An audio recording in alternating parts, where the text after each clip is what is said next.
Hi, am I audible?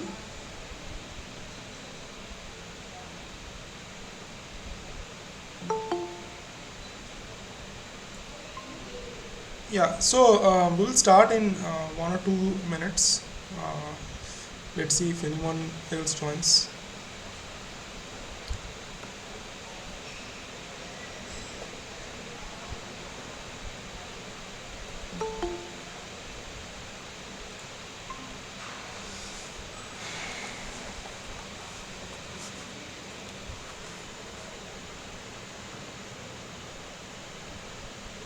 Okay, so let's start this session.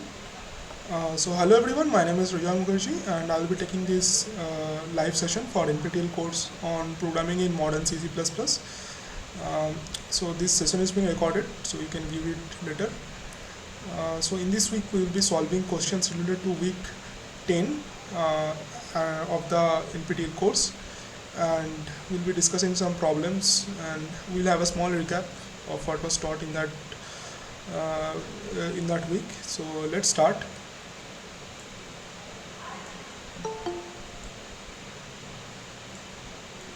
So in week 10, let's do a small recap first. So in week 10 you are introduced to lots of topics and mainly to C++ 11. So like C++ has many versions. So the last major version was, if I remember correctly, was C++ 20, and I guess 23 will be there. So so in this version of C++, many new features were introduced. So one of the reasons, like, to introduce always new features or to update C++. So if you know this thing, so there is a major difference in how C or C++ is viewed in the industry. So C, there has been no new evolution since starting. But a C++ is still a, like, let's say, a project in development. So always new versions of C++ arrives. So there is C++ 11, 14, 20, and those are there. So in C++11, we will discuss some features of C++11 first, which were discussed in week 10 of the NPTEL lecture series. So let's start with one feature which I thought should have been introduced first, and then the rest on them will be of the term L value and R value.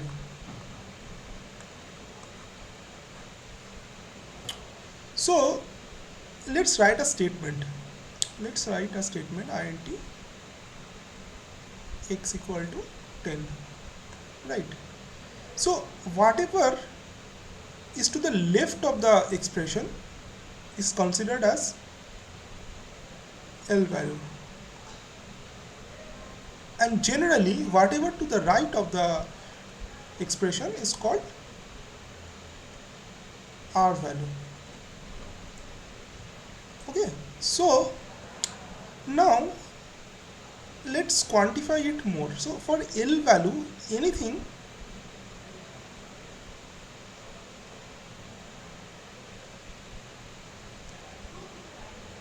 which has an address, or let's say can be addressable. So you see, in x you can get it address using ampersand x, right? So this will give you the address, but you cannot get the address of this 10. Okay, so that is the reason this is called a R value and this is called an L value. So this is one thing of how to quantify an L value and R value. So let's say I write a statement again, int suppose y is equal to x. So in this case, is x a L value or R value? So in this case, since x is addressable, it is a L value and y is also a L value. So to differentiate between L value and R value, we will generally use the term that can be addressable. Anything on the left that can be addressable, we can term it as L value, and anything on the right which is non-addressable is a R value. So in this week, this L value and R value concepts were discussed in a like a great depth. So let's see at some more examples and discuss another concept. Why L value and R value are required in C++11. So in C++11, we are introduced to another term called move. Previously, only copy was available. So suppose when you are writing int x equals to suppose 10, or let's say int y is equal to x. So this is a copy. So you are copying the value of x to y. Now C++11 give us another option. So instead of copy, you can use things called move. So what is move? So if I write int y is equals to move x, so in that case no copy of x is required. So this let me just use another slide to give it in a more detailed way. So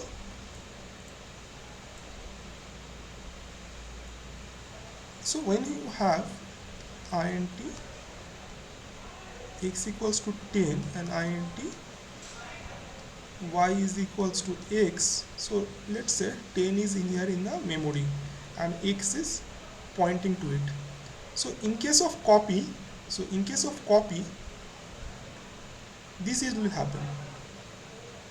X will be 10 and a new variable will be formed and whose value will also be 10. But if we use a move int y is equals to move x, it creates x as 10 and another variable y as 10. So what is the difference here?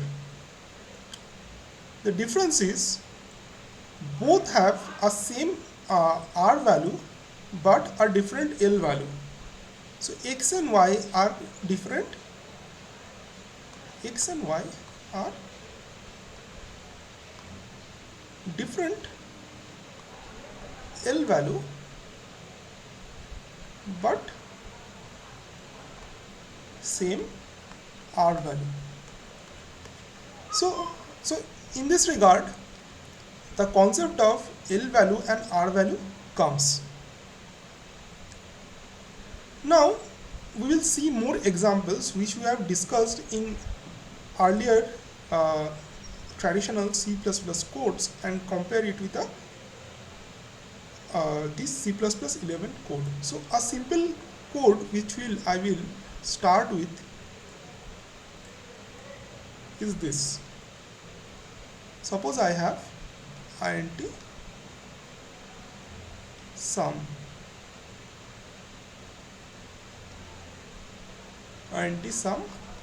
int a comma int b, and I return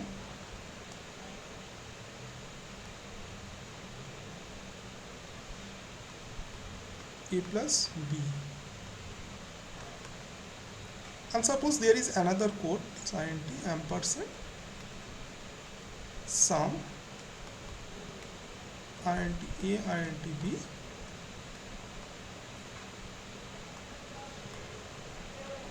return a plus b. So in both cases, what happens? So in when you have studied C++ up to week 9, the only thing you find a difference here is that this is a return by value and this is a return by reference. Right, this is the two major difference you find in these codes. Now, when you think about it in terms of C++11, or let's say, just say that when you think about it in terms of L value and R value, what's the difference here? So in this case, suppose it calculates this function, calculates the sum a plus b, and it stores in a, let's say, a temporary place a plus b, and in this case it returns. So in this case same thing happens, but we return a reference of temp. So in this case we are returning the L value. So that is, we are returning this. Our reference to temp means we are returning the L value. But in this case we are returning this. That means we are returning the R value. So this is how you quantify the previous accumulated knowledge of return by value and return by reference as what you are returning, R value returning or an L value returning. So this is just a different perspective of viewing what was previously taught to you, that return by reference and return by value. So in simplified form version of C++11, it turns out to be either a return by R value or a return by L value. Clear? If you have any doubt regarding this, you can ask.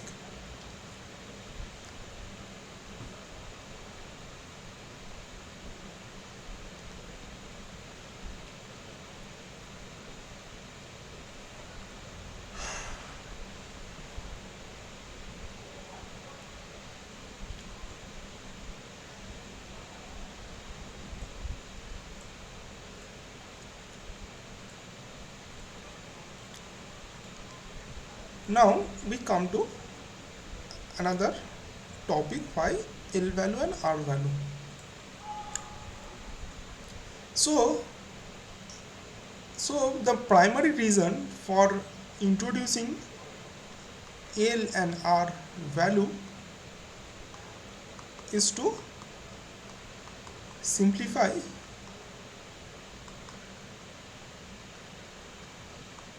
and save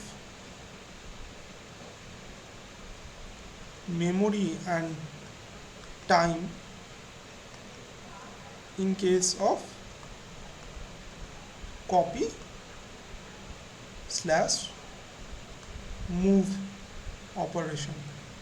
So if you have followed the lecture, there was a very good example of vector push, and the experiment was carried out on 1000 elements to determine, so the task was to determine which is faster, a move or a copy operation. So obviously move wins, because in move you don't have to allocate new resources for for a new variable. So whereas in a move, whereas in a copy you need to do it. So move always wins. So there is a very good example of why C++11 introduced move. So just to speed up the programming performance of the programs. So that is one of the reasons why C++ introduced L value and R value. Now a question you may ask, like how does a move operation you may like how to, so like you have seen a copy constructor, how to just define a similarly move constructor. So so if you have followed the lecture, you know, uh, let's say my class, you will notice how it was defined. So a move constructor would look like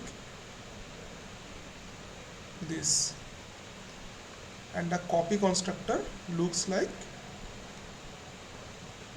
this. 1 ampersand for copy and 2 ampersands for move. So whenever this one is present, the compiler knows that it is expecting a R value, and whenever this is present, the compiler knows it is expecting a L value. So this is how like there were lots of codes there, like how to define L value and R value, and this is the crux of how to write a move constructor and a copy constructor. Similarly, there were how to write an there was some code for overloading of assignment operator for copy as well as move purposes. So for in more details description, you can follow that part. So the primary objective of this summary which I was discussing is to make you understand why L value and R value are required for a program, and why C++11 wanted to introduce L value and R value. So specifically just simplifying this move and copy operations, whereas copy consumes a lot of memory, move simplifies it.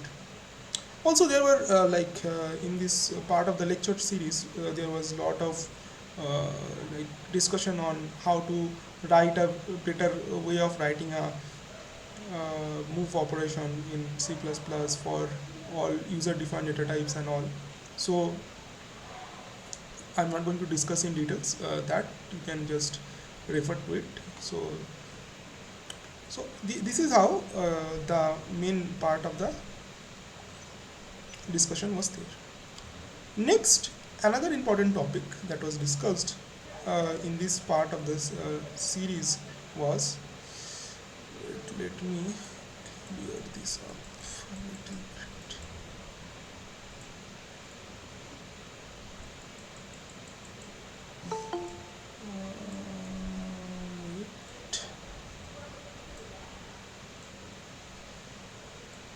Yeah, so the other topics that were discussed here was, one was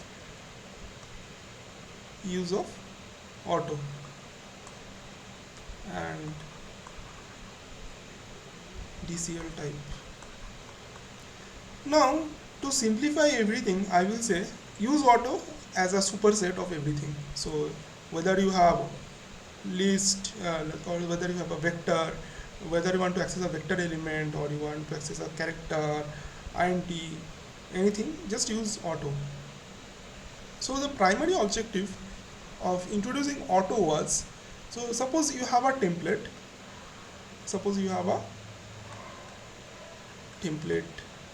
function, like and you have done some operations in it.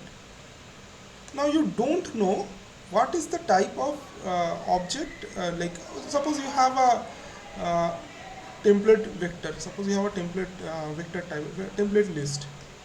Now you don't know what is the type of each element of list. So one way to hold those is to use auto. Now auto can store anything. Auto in C++11 can store anything. It can store a pointer, it can store a reference, it can store value. So a type-safe way of using anything was this. Just use an auto to define any variable or object you have. Similarly, for DCL type is basically a similar way of defining. So whenever the of knowing the compiler know at compile time, what is the type of the object it is expecting. So when you have a function, suppose you have a func foo and something like this. Suppose it is returning of type int. Suppose uh, you doesn't know what is the type of suppose you have a template type t and q, and you doesn't know what will be the a product of t and q return. Suppose t is int and q is float, so the return type in that case will be float. Similarly, if it is both are int, so the return type in that case will be int. So a type safe way of uh, determining at compile time what it will be, we use DCL type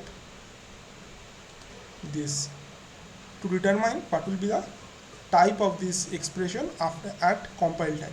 This is a type safe way of doing it, and C++11 allows us to do it in this way.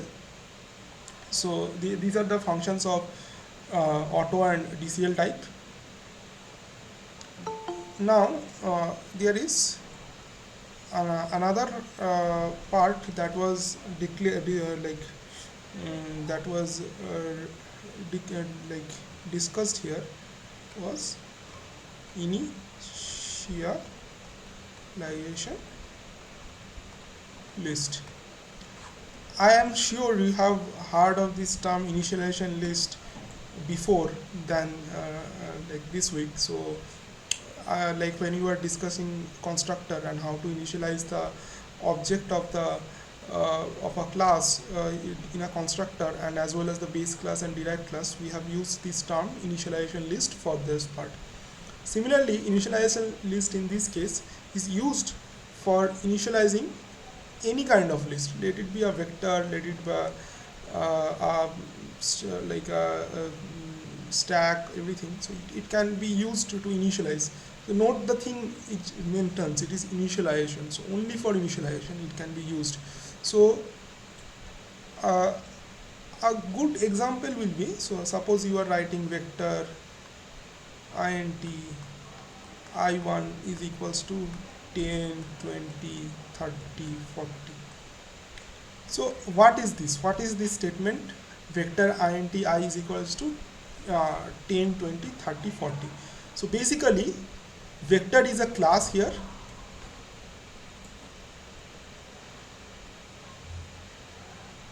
Basically in this case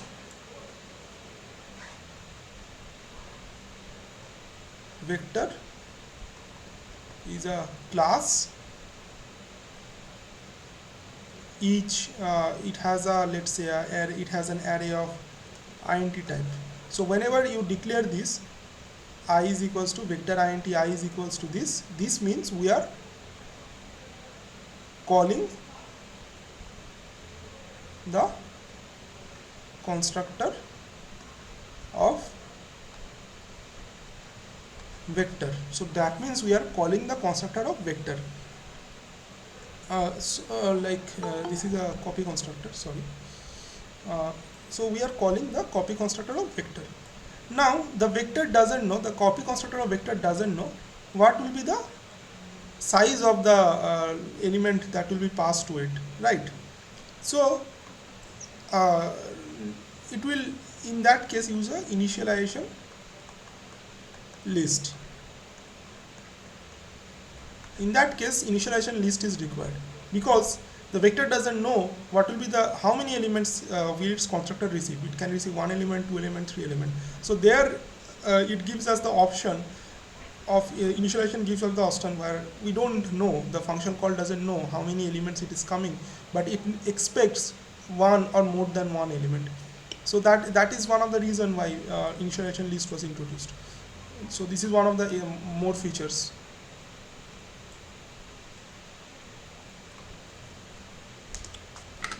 Okay, so any doubt regarding up to this?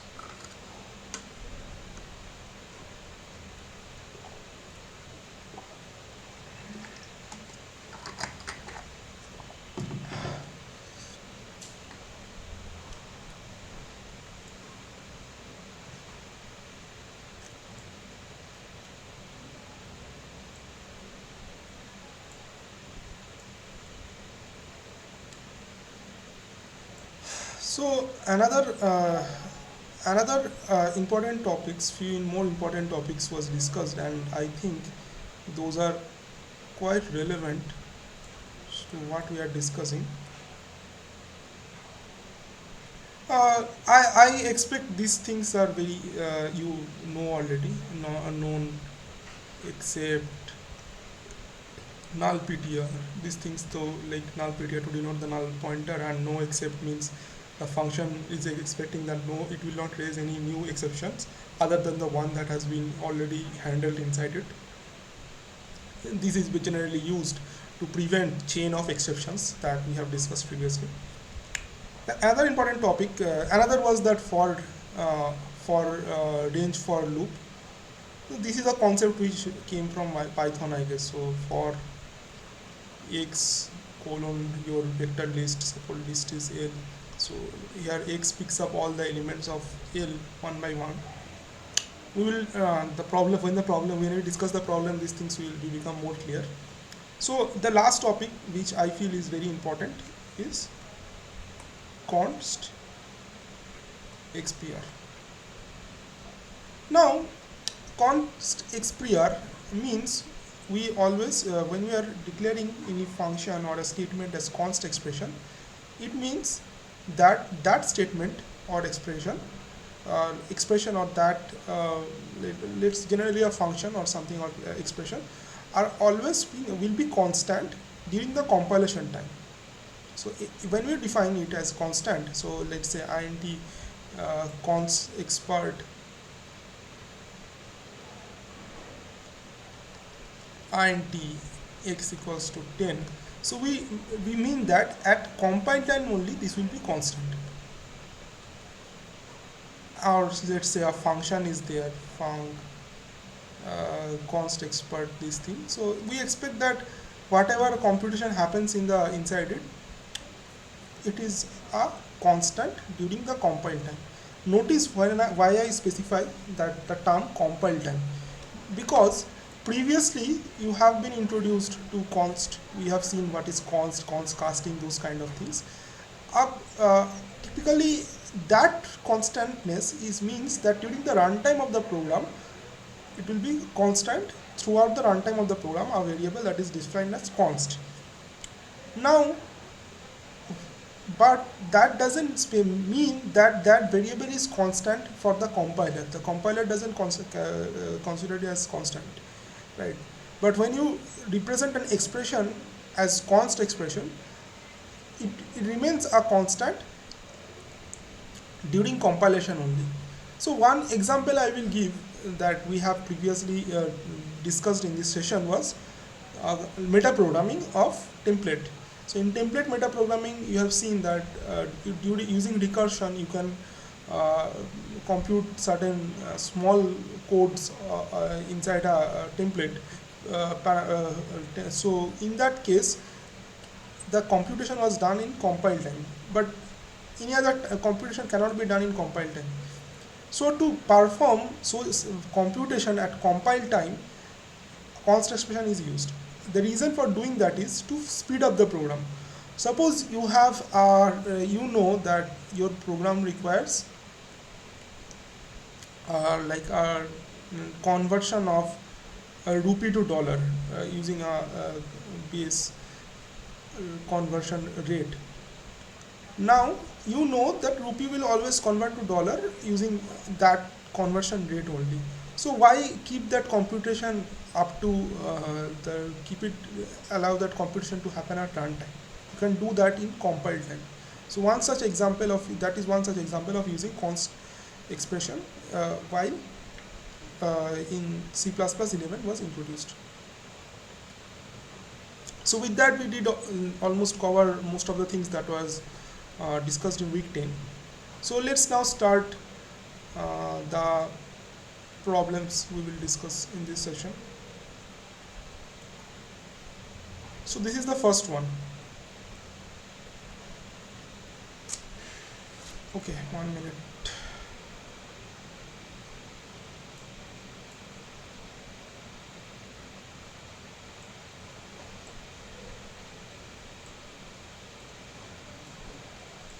So you can access it here, the slides.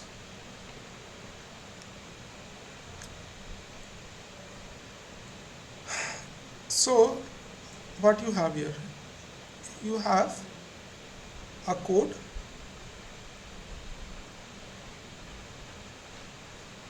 and you have to find out, we have to fill in these blanks such that the output becomes BVB.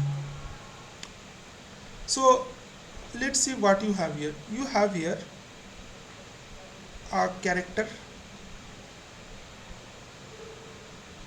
n, you have a reference of n, and you have something here that you need to mention. What we are doing is we are updating the value of t, and then we are printing n, rn and t, and all of them's value become b, b and b. So n was a, rn reference of n, and what will be t. Now if we make t as auto,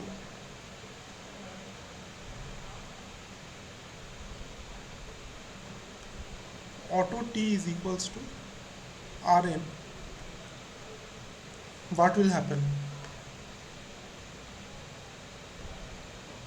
So we have previously discussed why auto is like what is the usage of auto. So it can store anything based on whatever value it is being fed, right? So we can determine, so in this case so you can think of this as auto t. So when we define this as auto, we make it as a copy of rn. You may think as t is also of type char ampersand, right? Because rn is also of type char ampersand and we are doing an auto here. So this will give the this could be one of the solutions, right? Because rn is of char ampersand type and therefore t will also be of same type.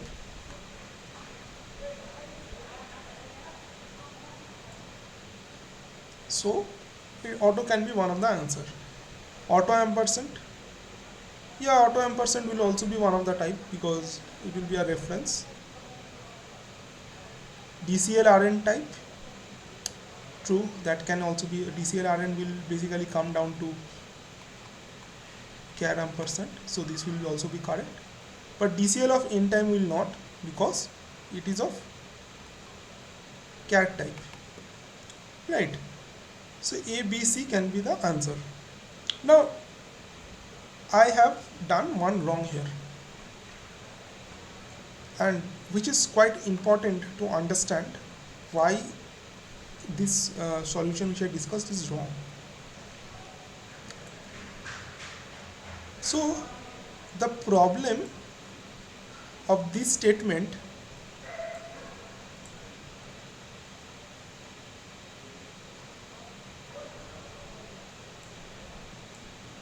auto t is equals to Rn. The problem of this statement is this is an assignment operation, right? It is an assignment operation, and always assignment operation happens with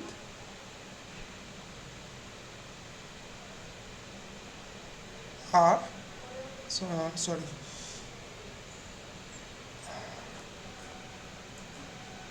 So assignment operation in this case happens with L value. So when you define it as auto, it will be of type int and it will be of type char and not char ampersand, right? So that is the issue here. So when you define it as auto, it doesn't takes this ampersand part of it. It only takes the char part of it. So when you define is that this auto t is equals to Rn, it becomes char t is equals to Rn and not char ampersand. So as a result, it will not give the plus t will not give the correct answer. Plus t will give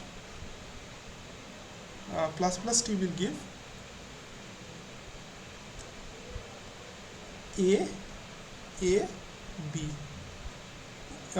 if you use auto, but if you use auto ampersand, it will give B. So the correct answer is auto ampersand and DCL type Rn. Any doubt regarding this?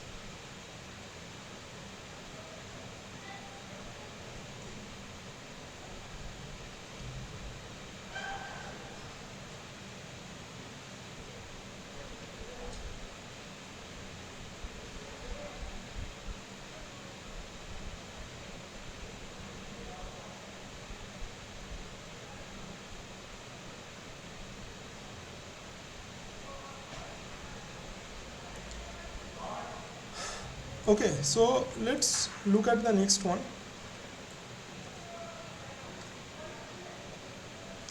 So you have this code and you have to identify what will be the output, what will be the fill in the blanks in line 1 so that the output becomes 1, 2. So what you have here? You have a functor. Basically you have a functor here and you have another functor here. Here the functor returns a reference and here it returns value. Now you are doing op O1 10 and op O2 10. So that means this value becomes 10, O1's I becomes 10 and O2's I becomes 10. Now you are doing foo bar O1 is equals to 20. So basically you are calling this will be actually foo bar, and it will have it will take something as input. So in this case it will be of type U ampersand, just as given here. Now what will be the return type? That is the important question. So as you have seen, as you see here, so you don't know what will be the return type of ampersand. It can return either a, what will be in this case, R value, or in case it can refer a L value, right? So I don't know what will be the part that will be returned here. So how to in this case manage it?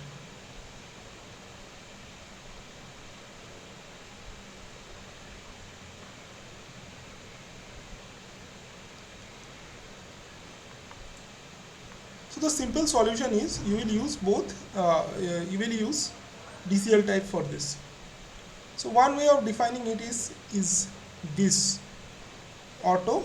We will return, we will write it as auto, and you will say that the compiler, see compiler, you, whatever will be the output of this op type, that will be the type of the expression that will be assembled by this auto.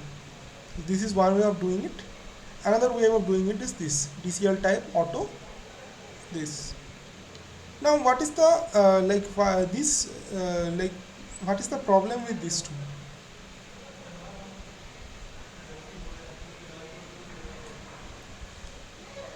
This again comes back to the previous problem. So in auto, unless you specified like auto and auto ampersand, unless you specify this always refer to a value, and this always refer to a reference, or let's say R value or a L value. So unless you specify like this, it will not refer to as a reference or a value. So to be on the safe path, because in this case one returns a value, another L value, another one is a return R value, so I either using one of them, any one of them will cause a error. So if you use this, then one of the other part will give error, and if you use this, then one of the other part will give error. So to be type safe, always use this kind of declaration: auto foo bar this, and DCL type auto this. So this is the correct way of defining this kind of statements when you don't know what will be the return type. Any doubt regarding this?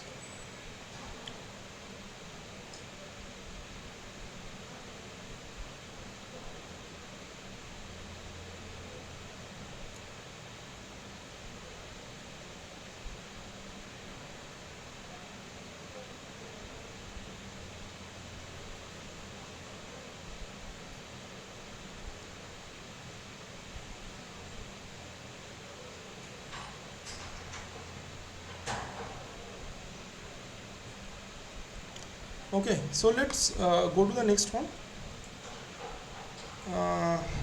Okay, let's do this one first. Okay, so what will be the output of this one? So I have already discussed it previously, so you will use the same concept here. So what you have here is int type and const int type, n1 and n2. You have i1 and i2 as int1, i1 and i2. Now you define x1 is equals to i1 and x2 is equals to i2. Now you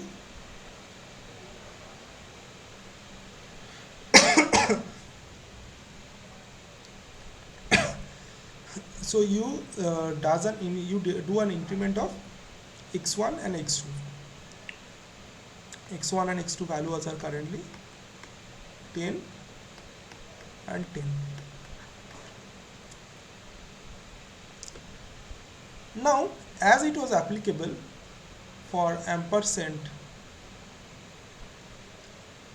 and similarly the same thing happens to const.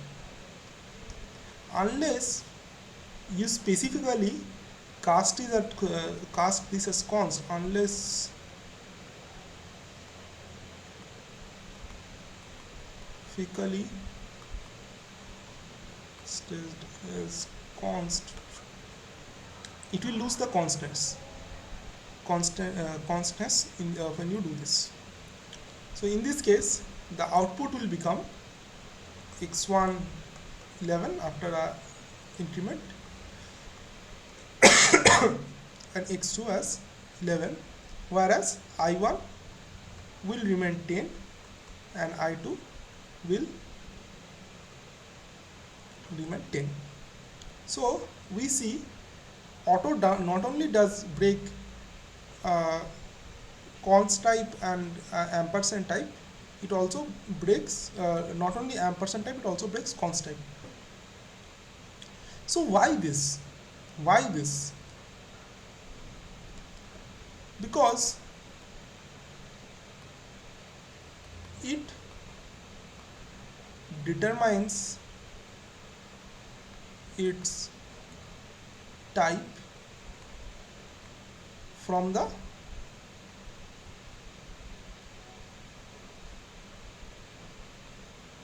R value of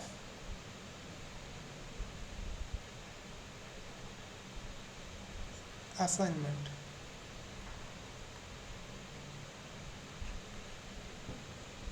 So in this case, you see the R value for both N1 and N1, N2 and I1 and I2 are 10 each. So it's simply, when you are doing this, you are doing a R value copy. R value copy to X1 and R value copy to X2. Right? So in that case, it doesn't specifically, it understands what type it is only from the R value. So it is, since it is 10, it thinks it is an INT. If it was a 10.1, it will have determined that is at a double. Now when you do that, it can, the values can only be of type INT, INT or char, or your normal like float, or your some other user defined type. But to make it a constant or reference, you need to explicitly mention it. So that is the reason this only, writing only auto doesn't give an idea of what is there in int or const type. So also the reason why it is done is because the type of the auto is determined at the compile time, not at the runtime. Whereas inst ampersand and const int ampersand are all determined at the runtime, whether it is a reference or it is a constant reference or it is a constant. Auto's type is determined at the compile time. So as a result, it is quite frankly, it takes the value from whatever the type it is getting, value it is getting. So that is one of the crux of this. So like, unless specified as a const or ampersand, always remember that it will be of the type of what it is in the R value. So in this case, the correct answer is 11, 11, 10, 10. So that is option D. Any doubt regarding this?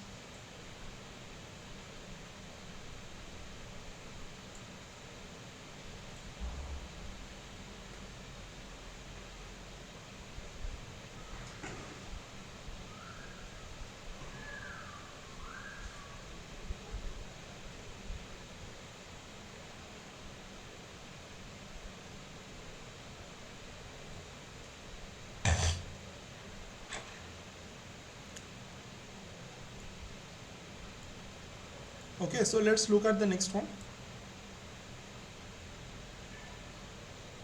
Yeah. So here you have a vector, you have a function change which does something. Here you have a loop, for each loop, or range for, suppose yeah, it is called a range for, and the out statement. So what will be there in the line 1 such that the output is of type 20, 30, 40, 50. So that means each one is incremented by plus 10.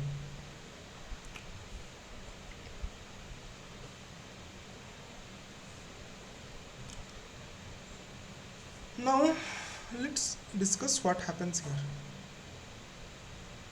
So here you have a reference of the vector, which where each element is top int. So this is a reference, iv is a reference, or let's say L value, auto j is equals to 10. Right, now you are incrementing each value of I. Now let's look each of the options one by one. So if you define it as auto I is equals to V, so that means it will pick up each value of IV. Suppose IV 0, it picks up IV 0. It does then I is equals to I plus 10. So that is 10 plus 10 is equals to 20. Now since we have already said that even if let it be a reference, since it only uses the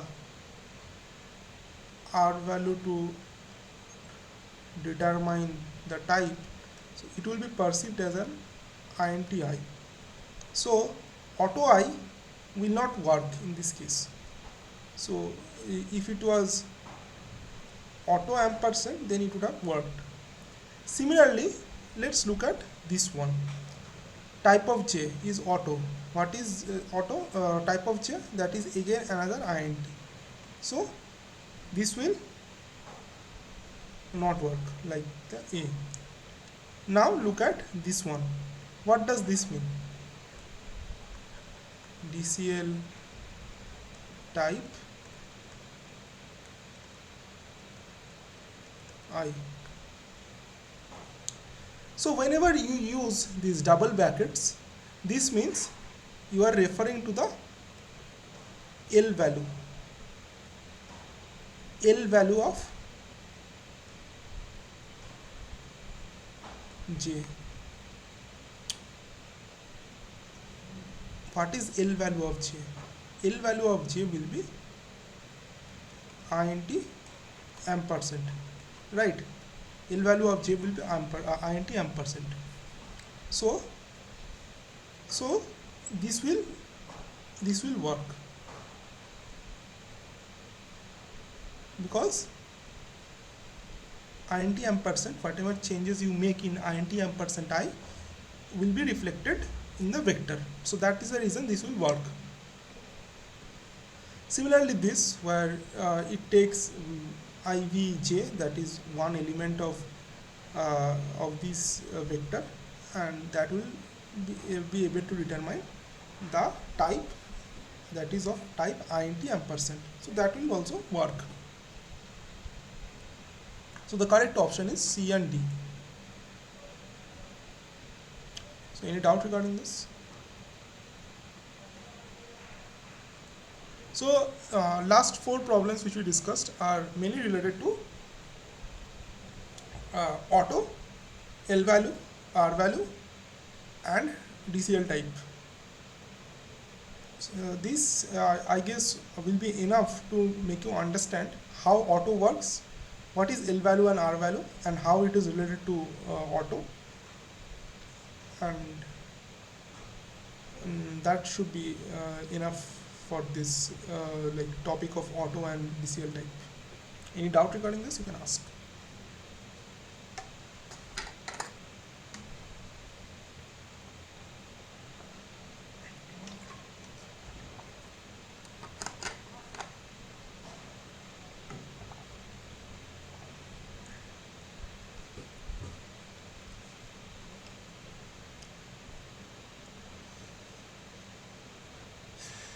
So previous problem once again. 14 or 13?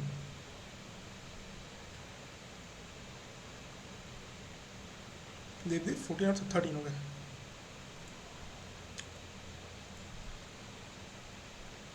Yeah, so the crux of this issue is what you are seeing here, that you have an INT type and a const INT type, and you also have a INT ampersand and const ampersand INT ampersand. That means is you have a constant reference and a reference. Now when you are giving it as an auto checks what is the R value of the thing that is fed up to me. Now the R value in both of these cases is of type INT. So it determines the value as INT type. Okay. So It determines that both S1 and S2 are of type int and not int const int or int ampersand const ampersand. So whenever you are incrementing the value of x1 or x2, it changes the value of it only changes the value of the x1 and x2, not the references, which is in this case I1 and I2. Clear? So those value remains 10, 10, but the other two remains 11, 11.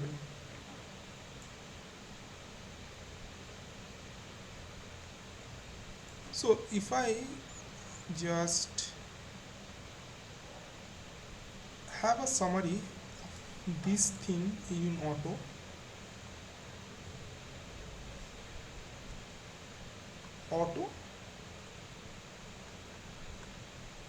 determines its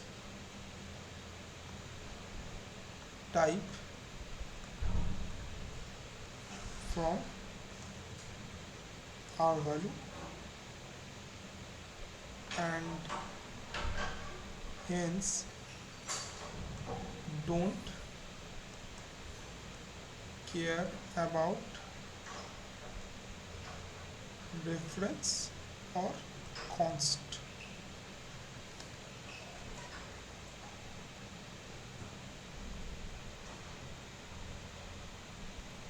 No, it will not give an error. You see, the constantness is not applied in this case. So you have to, if you have to make it constant, you have to write const auto. So you can write the code and check this will run. That's the reason. I know this part is a little confusing, that what is R value and what is L value, but once you get the gist out of it, and then it will be just, you will just remember it all for always. So you will not then talk about call by value, call by reference, return by value, return by reference. You will just tell that okay, this is R, return by R value, return by L value.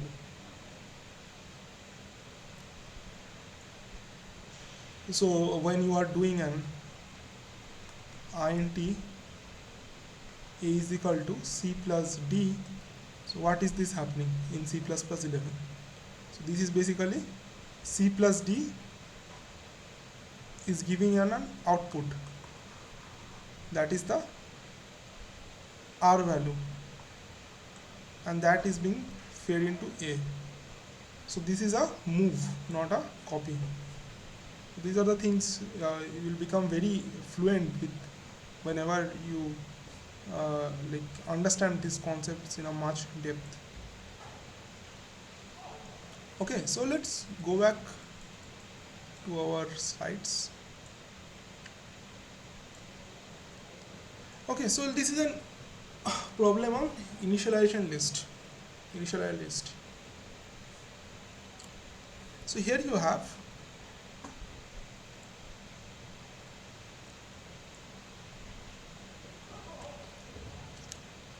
card list. It takes in a initialization list of type double. So this is a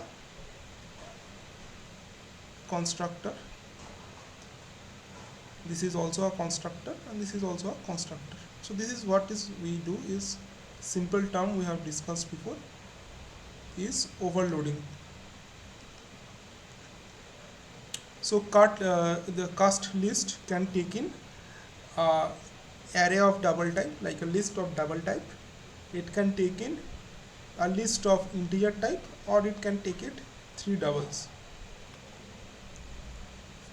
Clear? So we are performing these following operations. What will be the output or error in each case? So what is an initialized list? So as we discussed, this is a prime example of why to use it. Suppose you have cast list C 1 2 3 4, and you also want to initialize cast list C as 5 6. You see, these are variable length, right? Now to handle this variable length, are you going to overload every on them with either one integer or two integer, three integer, four integer as parameters passed for the constructor? No. So that will be just waste of coding space for you. The code length will only be like gradually increased. So that's why C++11 introduced initialization list, so that whatever length input you want to give, you can give to this kind of constructor call. So here you can see, as shown. So which one will this one call? So here you have C 3.1, 4.1, 4.5, 6.5. So basically we are passing a list to C1 with this three float variables. So in this case, this one will get called this double one. So it will return, it will give an output of CTOR.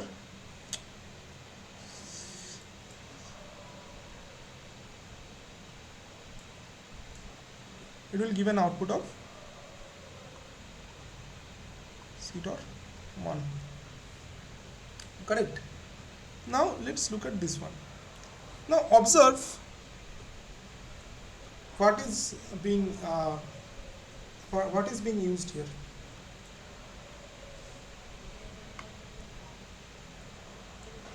We are using this parenthesis, not this parenthesis. This parenthesis is generally used for this kind of list initialization. So this kind of parentheses are used for this kind of list initialization, but this kind of parentheses are used for your standard constructor call. So these are three floats, 1 2 3. So this will basically call this one CTOR 3, because it accepts three doubles as input.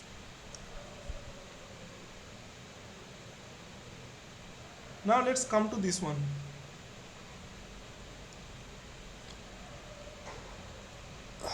So just like previous number one, it has a curly brackets. That is a niche initialization. Again, you see here all the values are of float or double type. So this one will get called number one, because it has of standard initialization list of double type. So this output will be CTOR 1. Now let's come to the last one, cast list 3, 4.5, 6. Now here it takes a list, but you see the list is in a haphazard way. It has 2 int, 1 float. All elements are of not same type, so it doesn't match any one of them. So this will throw a error, because it doesn't match any of the definitions. So the output will be CTOR 1, CTOR 3, CTOR 1 and error. Any doubt regarding this?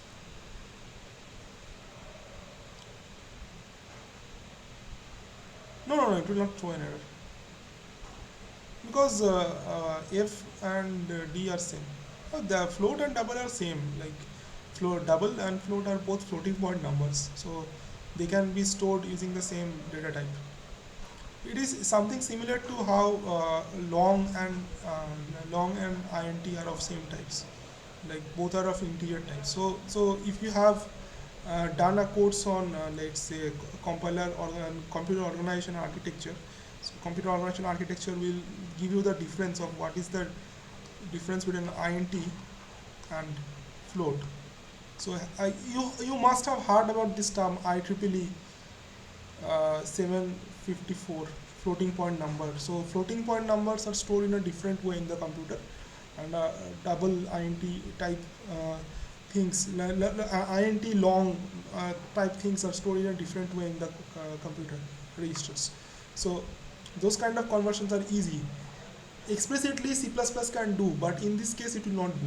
So that is the problem. So it will not throw a error in that case, in line number 3, option number 3, but it will throw an error in option number 4 because they are of different types.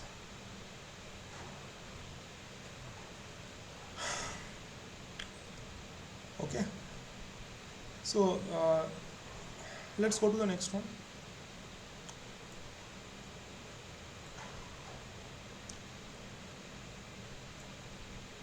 So here you have a class which is of called complex num. It has a const expression, complex num. It has a this program has a function called randgen, return type 10. Now it has a constant expression type function, constant expression function, like which is just which one called upon does a sum. Now you have few const expressions here. So the question is, which of these line will generate a which of these lines will generate an error? So let's look at them one by one. So first is const expression complex number C1 10 20. The third constructor has long double argument, long double. You see long double, okay, we are talking about this. The third constructor, there is no third, okay, third constructor is something different. You mean to say a fourth constructor?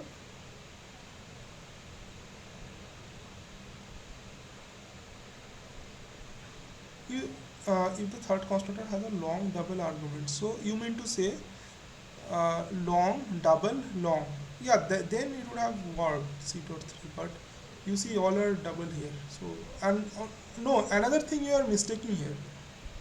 You see the third constructor takes in 3 elements, and what now option number 4 is sending is basically a list.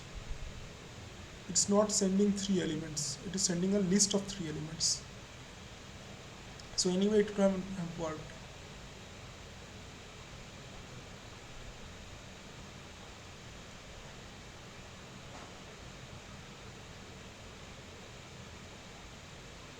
Option 3 would have worked only in the case of if you had it would have had a let me think about it.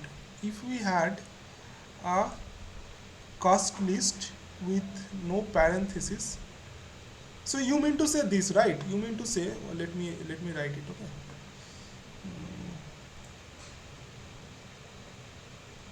You meant to say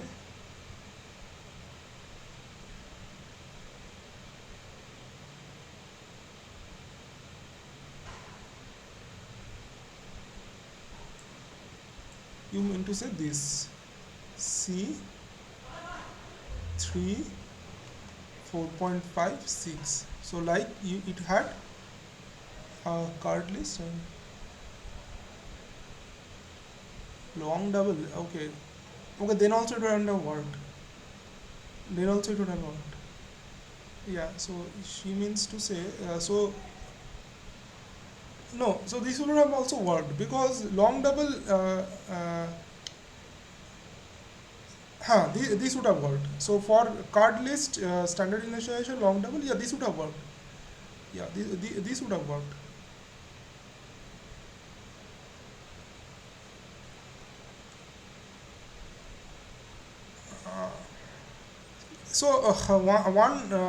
One typical thing of initialization list is basically, uh, if you have gone through other programming languages, so like let's say, like things like Java or Python or Java has these options of having, taking that allowing the function to have multiple inputs without specifying how many inputs are there.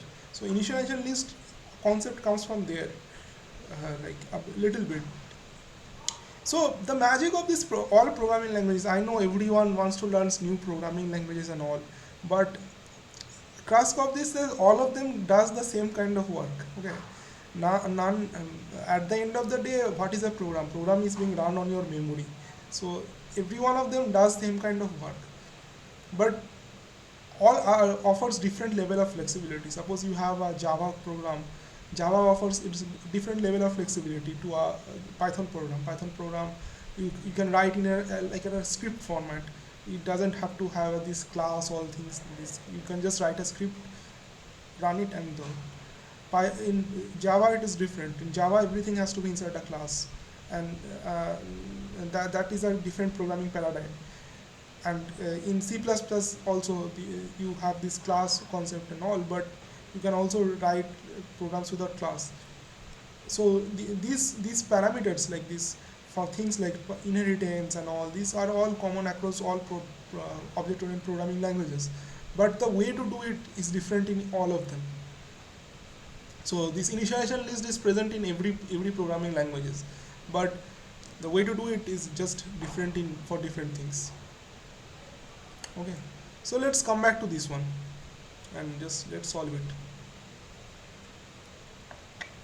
So here you have so we have discussed context pair. What is context pair?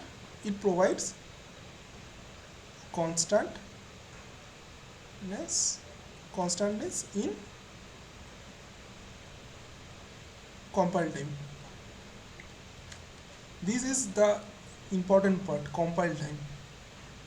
When you write a thing as const, it is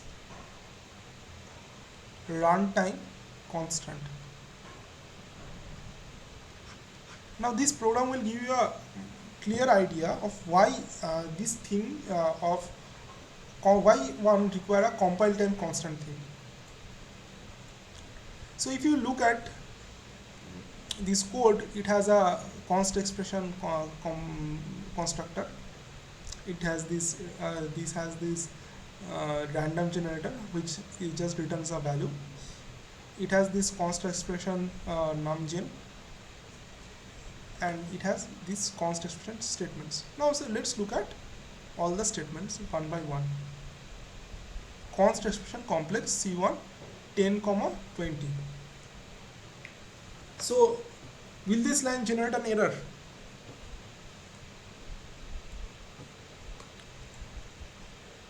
The answer is no. Here you see 10 and 20 are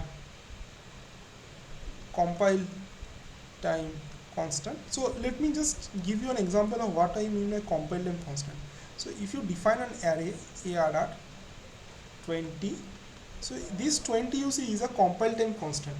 But if you define it as an n and constant n is equals to 20, so this will give an error because this is not a compile time constant, and the simply the code will say that no, this is not a the compiler will say this is not a constant, so you cannot use this. So this is the gist of example of what is a compile time constant I mean. So if you look at this, this is a compile time constant, uh, like this complex num C1 is a compile time constant, it is saying, and the reason for this is it takes in two arguments 10 and 20, which are also compile time constant because it is already available. So these all computation const complex, this also has been defined as compile time constant. So this all computation can be done at compile time. So this will not throw an error. So this one is line 1 will not throw an error. Now let's look at this expression. int y equals to 10, j equals to 20. Again we are saying, see, it is not const int I equals to 10, const j equals to 20. It is constant expression I equals to 10, j equals to 20. So what we are saying, that these numbers will remain constant during the compilation. Now we are sending the same to line 2. For line 2, I and j, c to ij. We are sending the same. I and j are constant time, are compile time constant. So this computation will also work. So line 2 will not throw an error. Now let's come to this. Now here lies the issue. Randgen is not a compile time constant function, right? So the compiler here will throw an error. Simple, because randgen, whatever it is generating, let it, it may be a compile time constant or something, but the randgen function is not only compile time constant. So the compiler will throw an error. Now let's come to the last one. This one, complex num constant, numgen ij. So ij in this case are 10 and 20, 10 and 20, and whatever computation is done here, it also has been made compile time constant. So the compiler only will do this computation. Okay, so this computation of 30 and 30, that is I is equals to 10 and 20, 30, this will be done at compile time, not run time. So this addition, compile time. So this initialization will work and this will not give an error. So the only error will be given for line C, line 3, option C. So that is how you define what is a compile time constant and how this sort of programming can be done at compile time. So any doubt regarding const expression?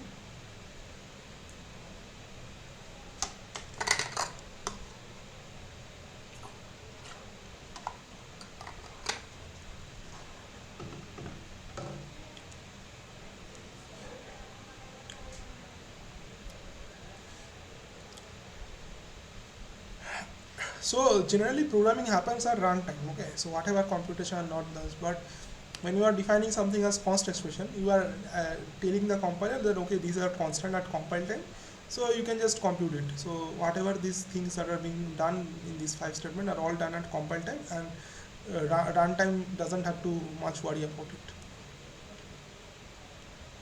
So this is one of the features that C++11 introduced to reduce, so to increase the speed of the program while it is running, because it, some of the code has already been pre-run.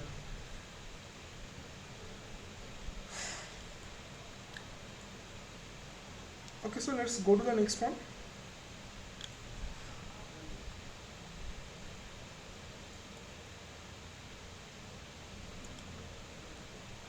So here you have an update function. You have a template caller, and it is calling something called func. So basically func in this case is a functor. I hope you all remember what is a functor. So you have a character array, or which has, you have a character array and you have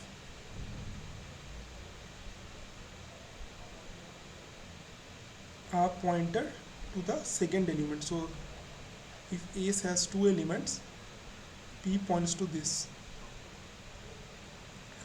and S points to this. Now we are saying update caller, we are calling this caller to update P. Okay, fine. Update is the functor.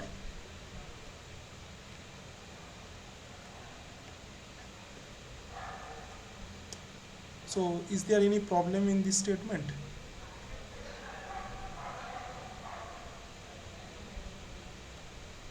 Basically we are saying, so this will just come down to, this statement will come down to update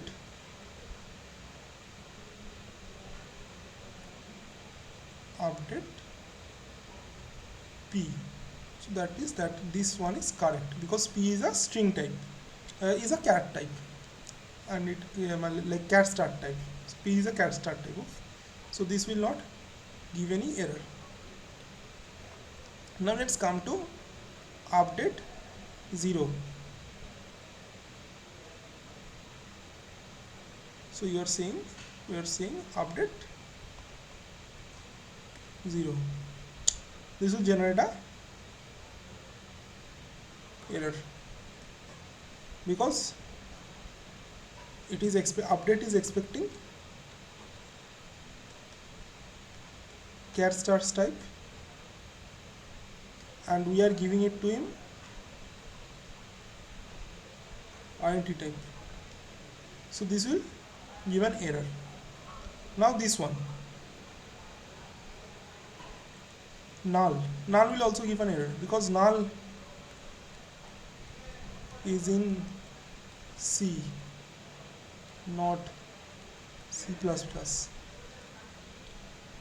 Null ptr will not give an error because null ptr is an address, and it is of type, it can be of type anything, cat star, int star, anything, because this part wants an address, so you can just send it. So this will not throw an error, the compiler will not throw an error in this case, because it is valid. So the correct answer is B and C.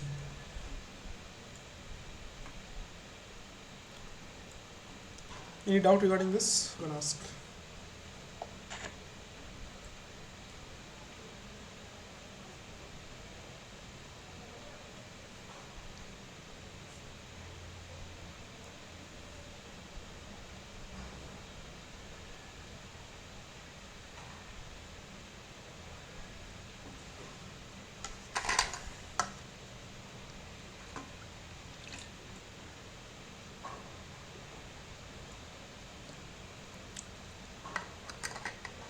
Okay, let's come to this one.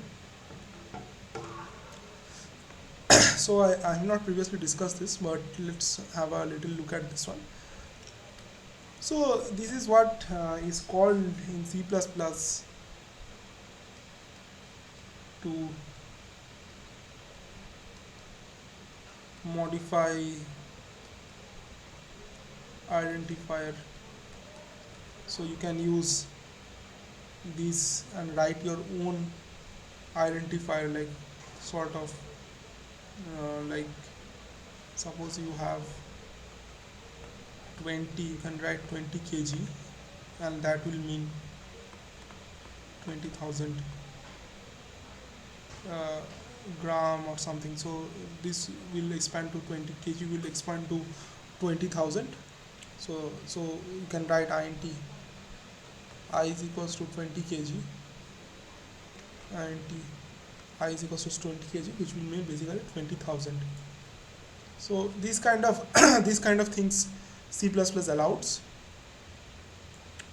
So C++ 11 allows. So here is a question based on it, and how to use this concept for C++ 11.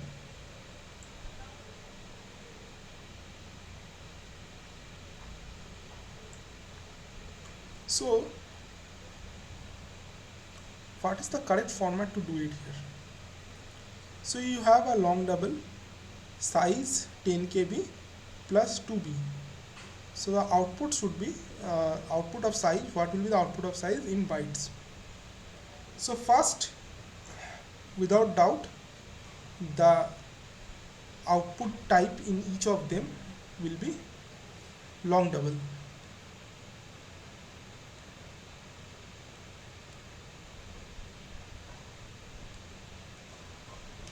So that eliminates this and this, right? So that leaves us with these two.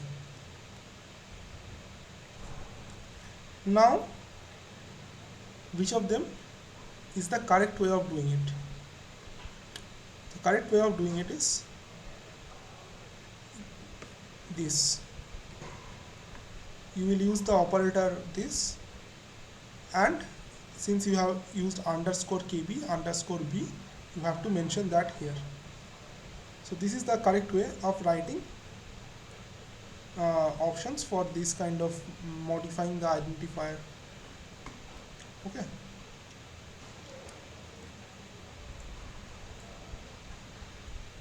So this is how this is done in C++11. There is nothing much more to discuss about this one. This one is just pretty easy for you to understand, unlike those previously of auto and those L value, R value types.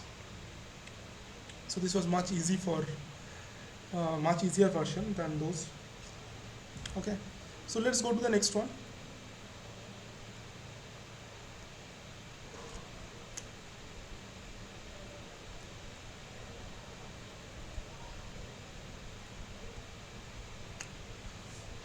Okay, so here you have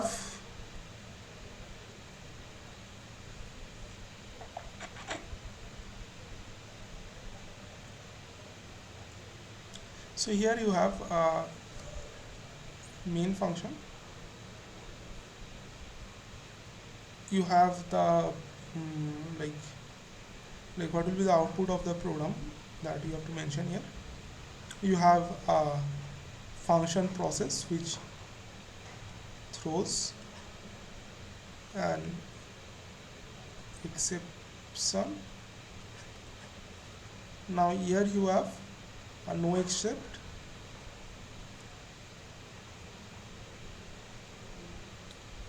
and which is calling the process B, and the rest it is done here. So what will be the output of this program? So you are taking in a vector 1 2 minus 1 2, and you are calling func v1. So func v1, the no except means, so this expression means it will not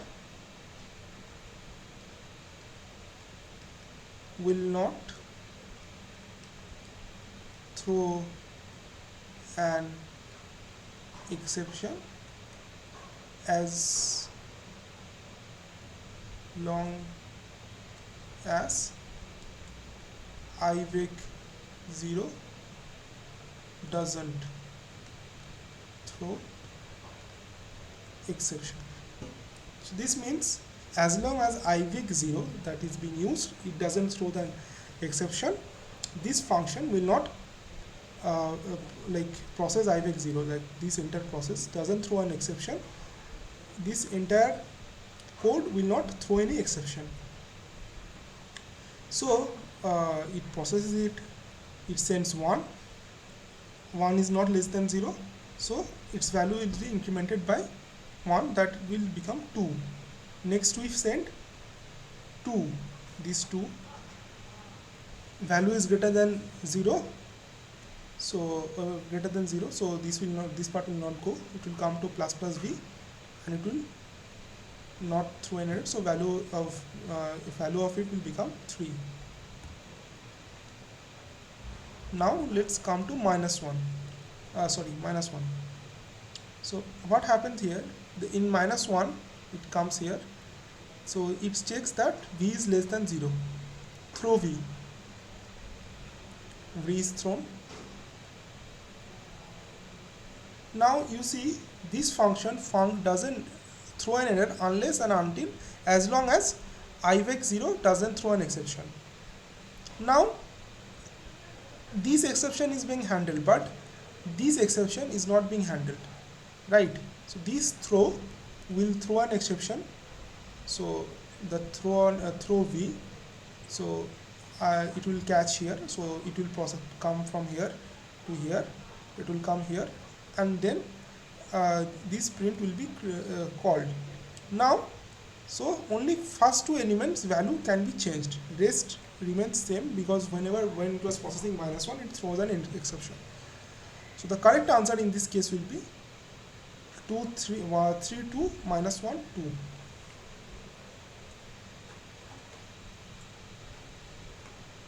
Please do know why the lecture notes have example of user defined introduce in arguments and return time of long term.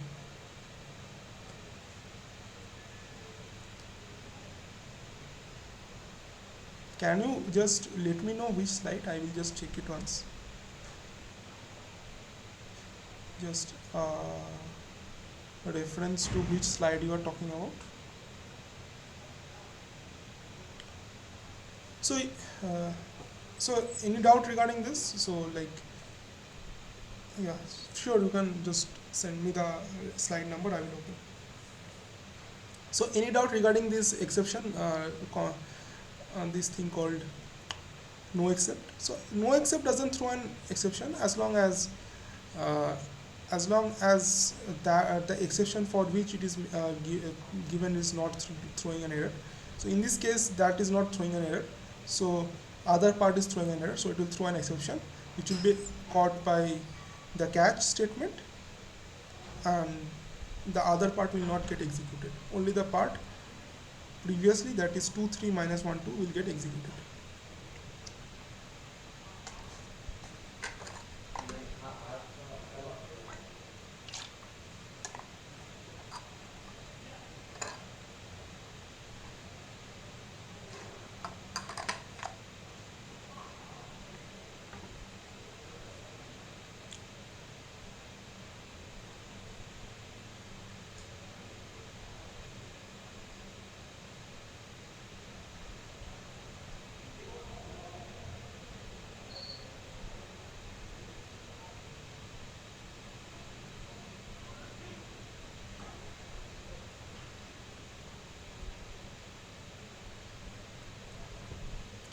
Okay, so let's go to the next one.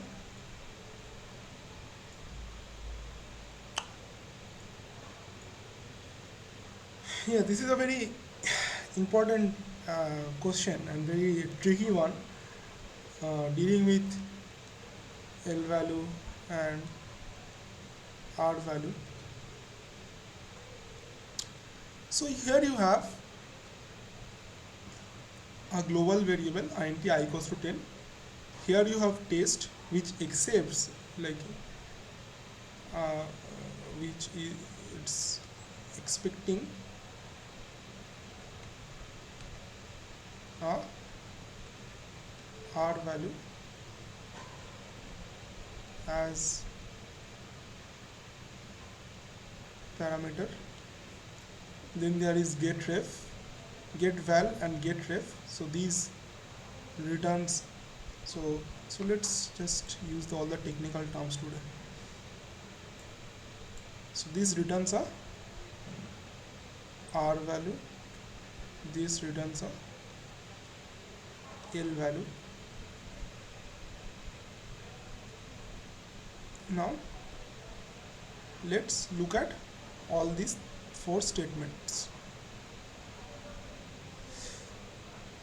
So why L value? Because it is returning a reference and it is returning a temporary value, a copy of I, temporary copy of I. So that's why it is an R value. Now let's look at what happens in this case. Test I.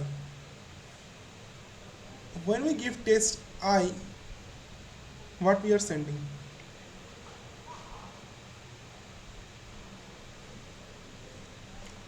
When we are giving test I, we are sending it a L value.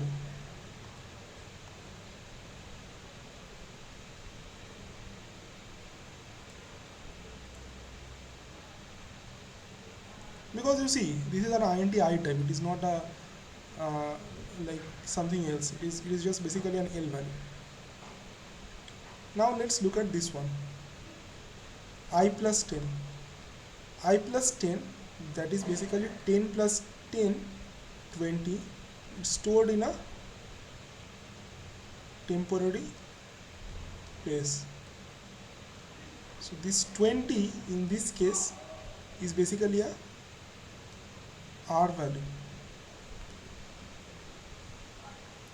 So this will not throw an error. L1 will throw an error. let's let's look at this one. Test get val. What does get val return? R value. What does test expect? R value. So this will not throw an error. Now let's look at get ref. What does get ref return? L value. What does test one? R value. So again this will generate an error.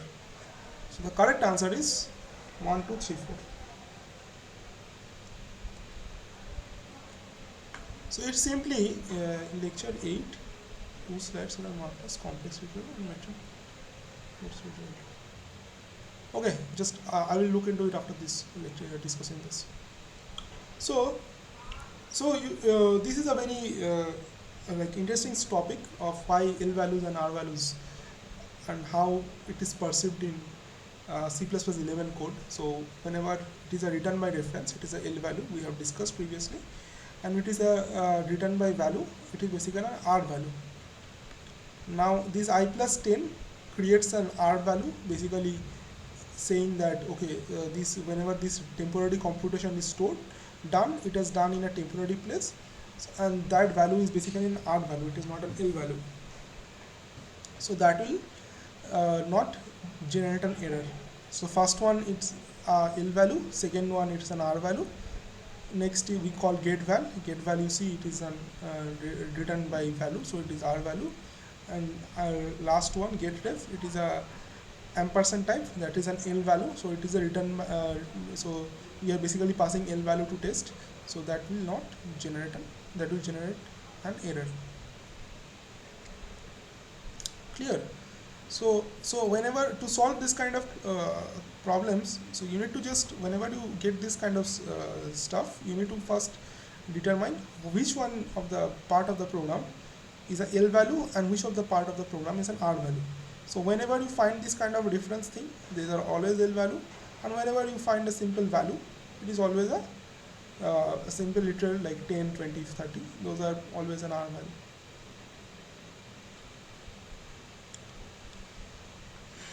Okay, if you have any doubt regarding this, you can ask. Let me check this slide.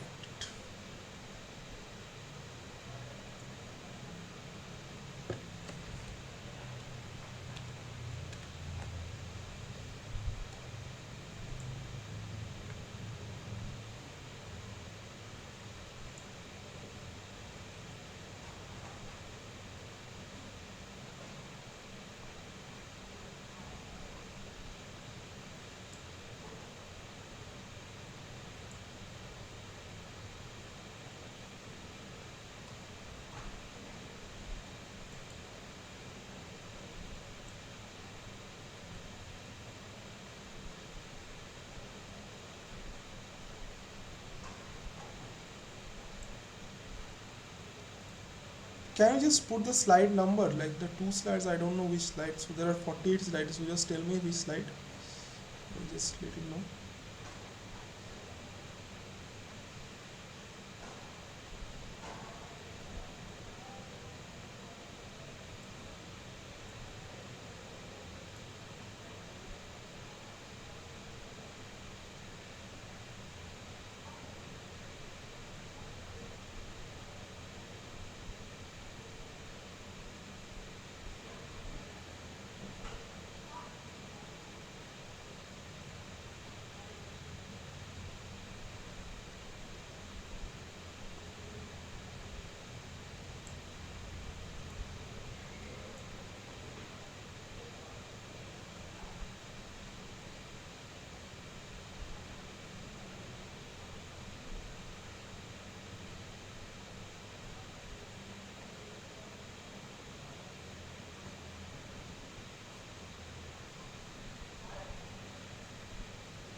Yeah, like you can find it on the like.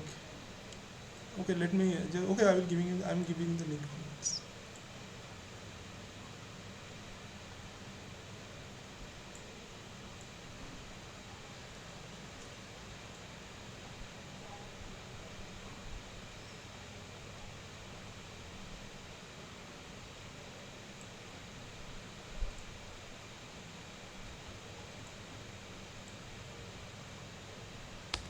It is available in this link, like you can just go and check it out.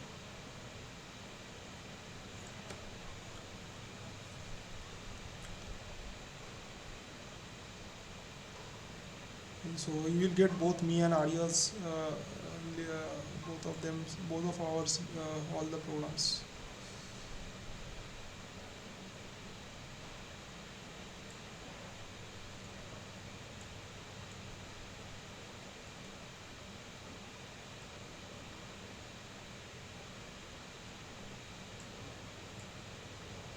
M32 33, okay. M32 33.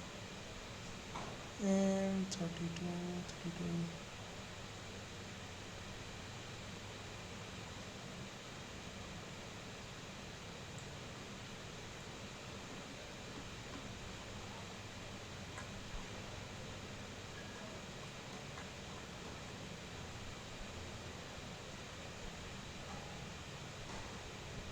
Yeah, they have just done it. I think there is nothing particular as that, okay. What is a long double? Long double is just a bigger version of double, nothing more than that.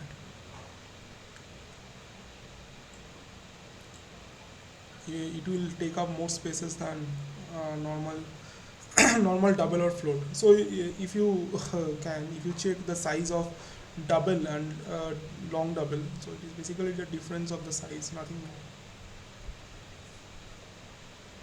No, there is no specific reason for using long.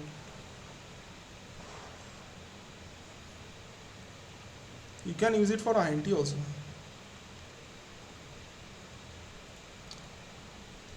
The only problem they haven't used for INT is because size of INT is small, and the number of elements that you can store in an INT is much smaller than a double or long double.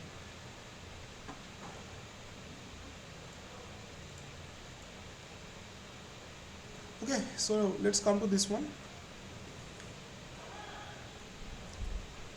So here you have, so here you have uh, like another example of L value and R value, but with respect to move and copy. So here you have a class resource. Here you have a function which creates a resource and it's returning an R. So this is returning a R value, right? And here you have some operations that is being done here. So let's look at the resource class one by one, all of them. So the first one is a normal default constructor. Number two is a copy constructor. Number three is a move constructor.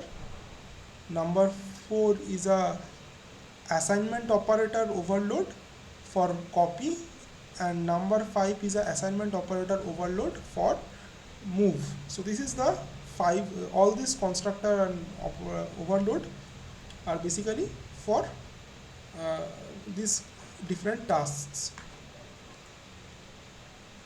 Now let's look at uh, uh, whatever this main function is doing. So here you have resource R1.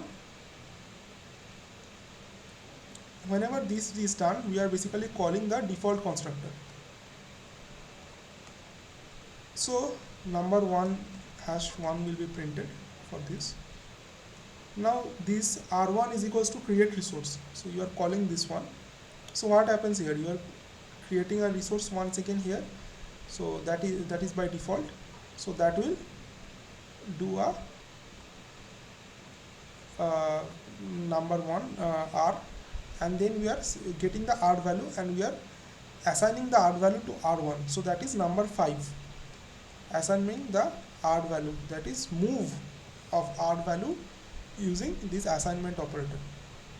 So basically this we can say assign L value, and this we can say assign R value. Next you have r1 equals to r2. This is basically a copy constructor. So which one is copy constructor? Number 2. So number 2 will be printed for this. Then you have a move. So this is basically a resource r3 is equals to standard move. So this is a move constructor. So it will print number 3. Clear? So this just summarizes up your uh, like how L value and R value are determined for your like for in case of a move and a copy. So with that I can say that that all if you have gone through the lectures of this week number 10, the most important part I will say is that L value and R value concepts. As smoothly if you can go through that L value and R value, that will help you understanding the other part. I know the auto and other move part are declared like early than that, but if my suggestion is follow the module 49 and 50 first, then do 46, 47, 48. That will help you much more, because R value and L value are the main deal here. If that is clear to you, then everything will be clear to you. So any doubt regarding this?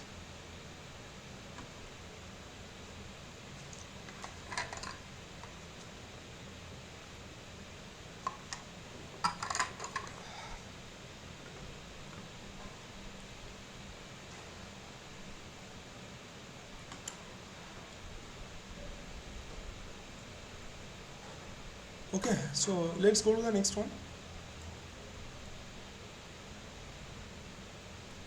So basically these were assignment questions, that programming questions. So I will just give you a like how this thing you need to do, a brief overview. So basically in this thing you are giving an input x and output is which one is moved or something like that. So you are given an input x here, you are doing some operations here, you are doing some operations here, right? So the question is, what will be the our like how what you will write in this three statements. So some of the like some of the things that has to be written are already given here. So you need to write a copy assignment statement, you need to write a move constructor, and you need to write a move assignment, right? So let's write the definition of each one by one.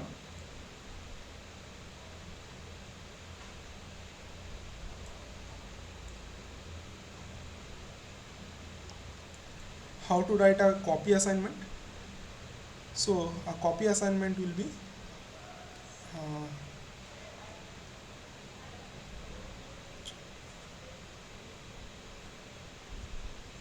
item ampersand operator equal to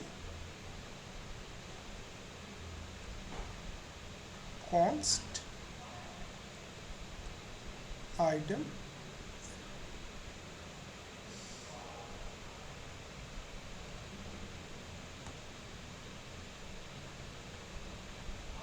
const item ampersand ob, right? So that will just give you your copy assignment function. Simple. It will take an int type, it will also take an const inst type, and you need to have that operator symbol. Nothing fancy about it, whatever you have done previously. The move assignment statement, what it will be? It will be similar something to that.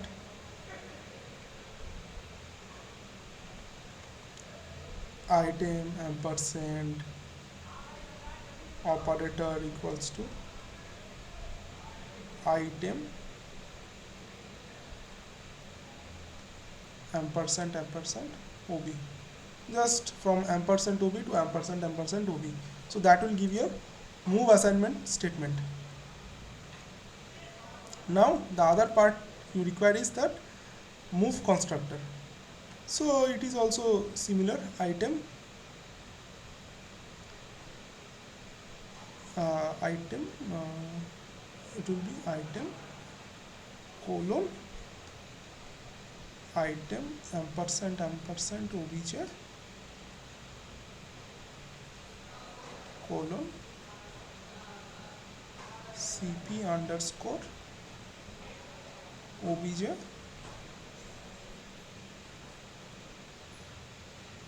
dot cp underscore. So that will just give you the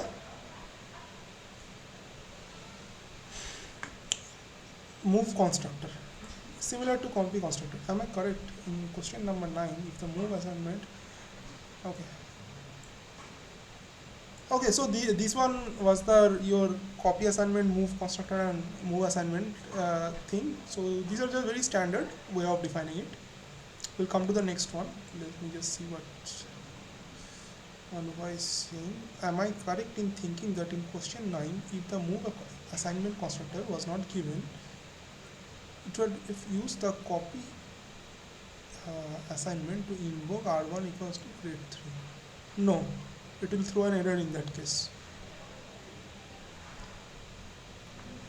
In C++11 it will throw an error, because you see create resource is returning an R value,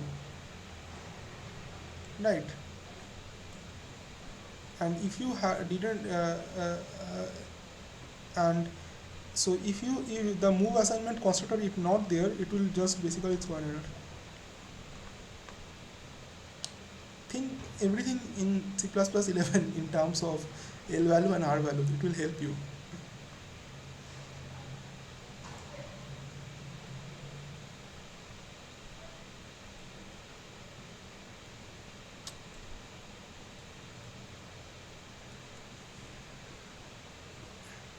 Yeah, I mean that transformation from normal C++ coding where you have thought everything in the terms of like return by value and return by reference, to this transformation of R value and L value is going to be a little complex. But if you get hold of what is an R value and what is an L value, then you will not like have a problem understanding it. Similar things with auto. Like if you want me to mention which are the most important features which you would have learned in this week or week 10, I will say it will be this L value and R value concept along with move and auto, uh, and that range for statement. Those are the things that are mostly used in the industry. That are mostly like everyone who writes a code in C++, they use it constantly. Other parts are okay, but this is the one that is mostly used. Okay. So let's come to the question number 11. This one is your like a question on that mm, on conversion of weight. So here you have 4 statements. So here you have a thing that returns a kilogram. So it has to be part of this. Here you have a gram. It has to be this. So 1 will be kilogram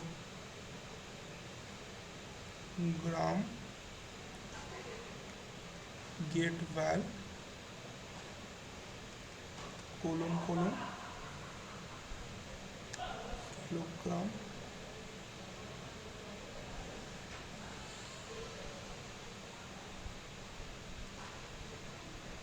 gram colon get value. Number 2 will be gram, kilogram, colon colon, get value. Okay, so this will just uh, help you get both of them correctly. Now the problem is how to do interconnecting this kind of. So this is done in this 3 and 4. So it will be number 3 template, template class T and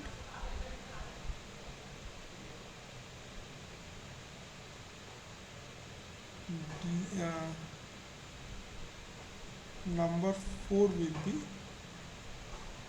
DCL type auto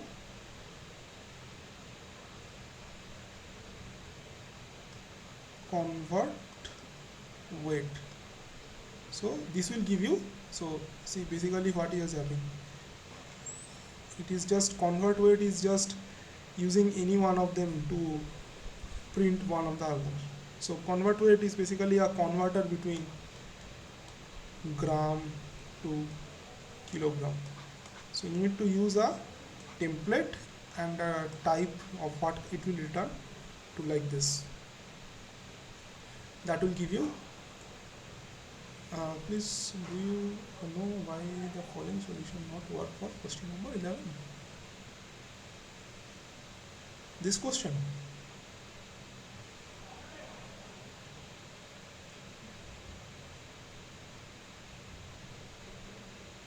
Which question? My question number 11.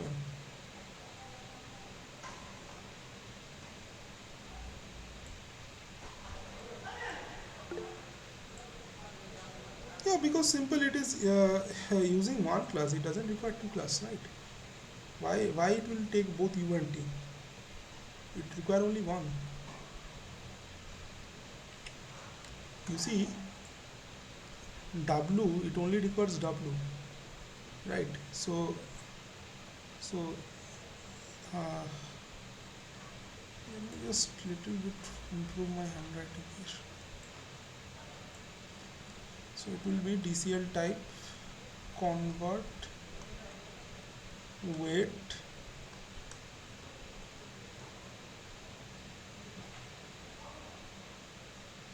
T W. So it requires only one. W is only one variable. Why can't I replace auto by template parameter T? You find the answer. What does get value return? What does get value return? It can return either.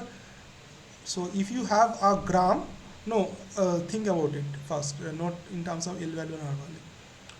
What does get value return? Get value return a either for kilogram it returns gram and for gram it returns kilogram.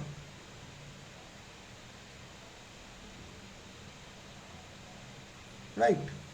So you don't know at runtime what is coming.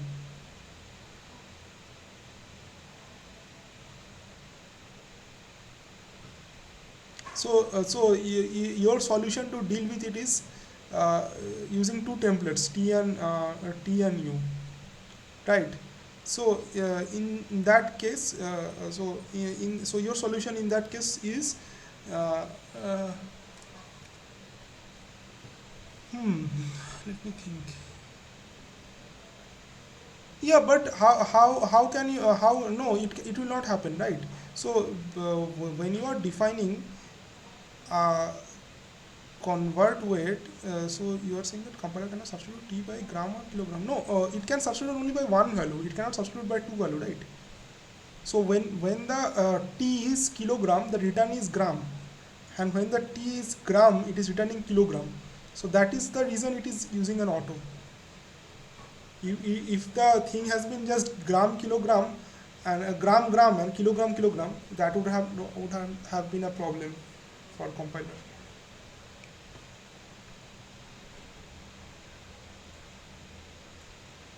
Okay, so let's take the last one. So it has an something called inner product, and it is basically doing things like it has taken two vectors. It is basically taking two vectors, float and int, and it is taking that as input, and like putting it at fpeg. Then same it is being done in both the things, and they are doing something called inner product of fvec and ivec and dvec and fvec. Right. Now you need to write the complete this one. So the line 1 will obviously be a template. Now line 2, what it takes two different types of vector. So it will be line 1 will be template. Obviously you can uh, write it as class t class u. Line 2 will be basically the product, so the inputs will be std vector t ampersand v1 std vector t ampersand v2, and last it will be declaring what is temp. You see this one, we don't know what type it will be. Either it can be float into double, it will be float, or double, or int double will be int double. So that's the reason it doesn't know it. So you need to use that. Uh, you need to use something like fast dcl type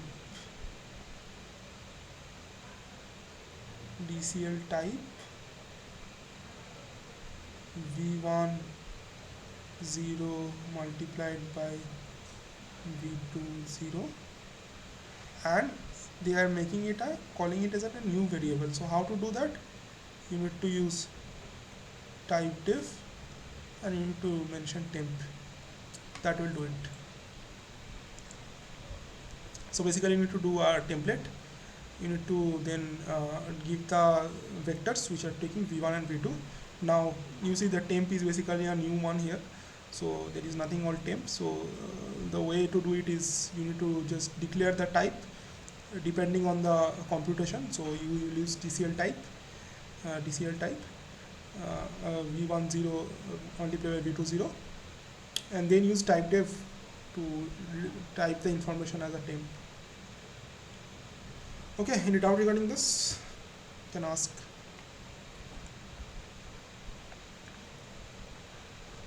That was the end. So if you have any doubt, you can ask.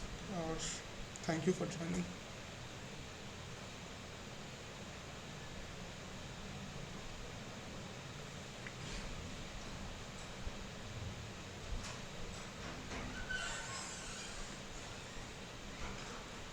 Yeah, thank you.